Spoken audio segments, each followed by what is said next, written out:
Hi everybody, we're going to do things a little bit differently this week. I'm going to walk you through some of the main points in the text with this little presentation here. Okay, so this is not a substitution for the reading that you're supposed to do and the reading that I'm expecting you to do.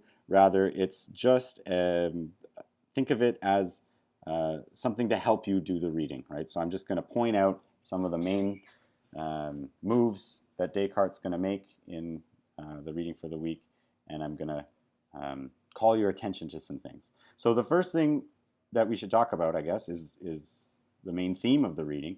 And the idea here is that Descartes is realizing late in his life that he's never actually examined his beliefs, or a lot of his beliefs, right? He takes things to be true a lot of the time, and he has never asked himself if he has good reasons to think those things are true, right?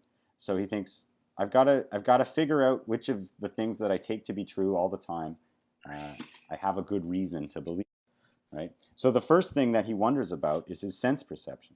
Most of you right now are probably sitting in front of a computer screen or a phone or something, and you're watching this, right? And you're hearing me talk, right? And you don't really question whether or not the phone or the computer screen that you're watching this on and the sound that you're hearing is real, right? You just take it that that is real. And in everyday life, you wouldn't get very far if you wondered whether or not, you know, the computer or the table that it's sitting on was real, right? You just keep going. You do stuff, right? But Descartes sort of saying, well, now like let's see if we have a good reason to act that way, right? To take it that my senses provide me with the truth, right? And the first thing he notices is that his senses aren't 100% reliable, right? Sometimes his senses deceive him. Sometimes, off in the distance, he sees a tower, right? And he thinks it's a square tower, but as he approaches it and gets closer, he realizes, oh, that's not a square tower, right? It's actually round. The other example he gives is that, you know, sometimes when he's sick, when he has a particular kind of disease called jaundice, right? What happens is you start to see things funny, and everything starts to have this sort of yellow tinge to it. So he says, when I have jaundice, things appear as if they're yellow, but in fact they're some other color, right? So my senses are deceiving me. And so, like, you know, I'm assuming most of you have never had jaundice, but probably you've all had a cold, right? And your senses don't work so great, right? Like, you don't smell things, right? You're in a room with a dirty kitty litter in the corner, right, where the cat's been doing its business, and it doesn't smell like you are in that room, right? Like it smells like there's no kitty litter in the room, so you're fine, right? Um, but that's not true, right? Your senses are giving you the wrong information, right? So it does seem like your senses sometimes trick you, right? But for the most part, they do seem to be reliable. But then Descartes points out, well, look, when I'm dreaming, right, I have all the same kinds of experiences that I have when I'm awake, right? I might think I'm looking at a computer screen and listening to a lecture and, you know, sitting on a chair or whatever, right? But in fact, I'm sleeping in a bed, right? So what appears through the senses to be true and reliable, right? It turns out that they can all be wrong. Like I might be dreaming right now, and you might be dreaming right now. Like this all might be one big dream, right? So my sense perception, it turns out it's doubtable. It's not certain. I can't be 100% certain that what I'm perceiving through the senses is reality, is real, right? Is the truth. So he says I can't base all my knowledge on sense experience, right? I need something underneath sense experience that, you know, can provide a foundation for sense experience. So he says, well, what else? What else am I pretty sure of most of the time, right? And he says, math.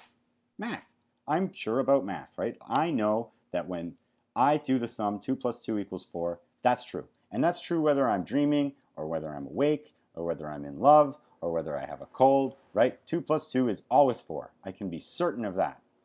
And that seems true, right? But then he sort of says, well, is it always true that I can be certain about math, right? Like sometimes I make mistakes when I do math, right? Sometimes if I'm doing a more complicated mathematical calculation, I might make a mistake and I'll get the wrong answer, and I'll think that I'm right about, you know,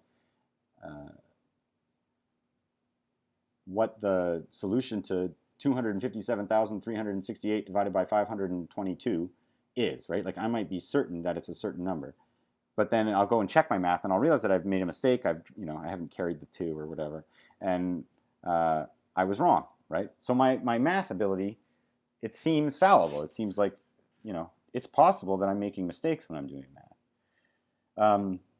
But 2 plus 2 plus 4, like that really seems like I'm not making a mistake, and everybody else seems to think that that's true too, so it seems like verifiable in that way. But it's entirely possible, right, that there's an evil force, he says, right? It's possible that God is not friendly, and God is evil, and God is tricking me into thinking that 2 plus 2 equals 4, right? That there's this evil demon or evil genius that's actually, tricking me without me knowing it, so that every time I put 2 and 2 together, I get 4, even though it's really 5, right? He says, that's possible, and I would never know if that was happening, right? If God was tricking me every time I did something, I'd never know, right? So math is doubtable. It's possible that I make a mistake every time I do math. Right?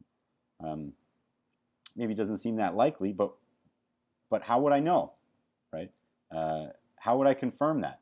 I can't use my sense experience to confirm whether or not someone's tricking me, and I can't use math because I could be making mistakes. So I need to find something below those things, right, that I can build on, right, that I can use to justify my belief in math and use to justify my belief in my sense experience.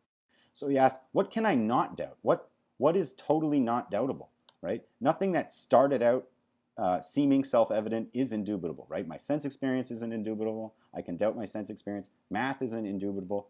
I can doubt math because I might be making a mistake every time, right?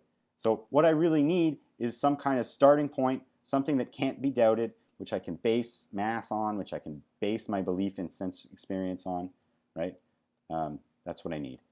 And he says, well, look, even if there is this evil demon, this evil God that's deceiving me, right? He must be deceiving somebody. He must be tricking some person, right?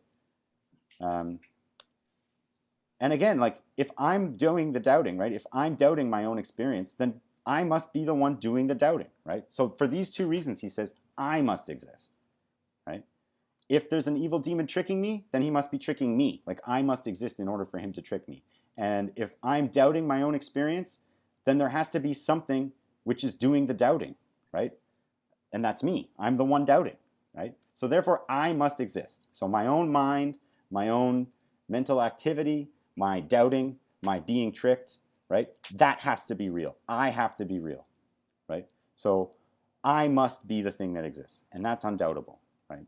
And what we'll see is that he tries to use that as a starting point from which to justify the existence of the external world, the existence of math, right? The truth of math, the existence of God, right? So, yeah, keep reading. Go back, do the reading, right? Like I said, this isn't a substitute for the reading, but I just want to point out some of the sort of main moves, right? So if you're reading and your eyes are getting a little tired, but then you see, oh, this is the part where he's going to talk about the evil genius or the evil demon, right? Maybe perk up and pay extra attention to that. Pay attention to the dreaming argument and the sense experience doubtable argument, right? And then pay attention to his solution to that, which sort of comes at the end, or middle to end of meditation 2. And then also, there's more in there, right? Like go read about the wax argument. Go read about his reasons for starting this whole experiment, okay? And really try and do the thought experiments along with Descartes, right? Really try to think these thoughts yourself, right? Don't just write down what I've put on the PowerPoints here, right? Like really go get yourself your own little comfy place to go and do some thinking about your own beliefs, okay? So I hope this has been helpful. I hope you've enjoyed it. Send me an email if you have any questions. And good luck on the quiz, and I look forward to reading your posts on the discussion board. I'll do another one of these next week. So until then, I'm signing off for now. Have a good week. Good luck.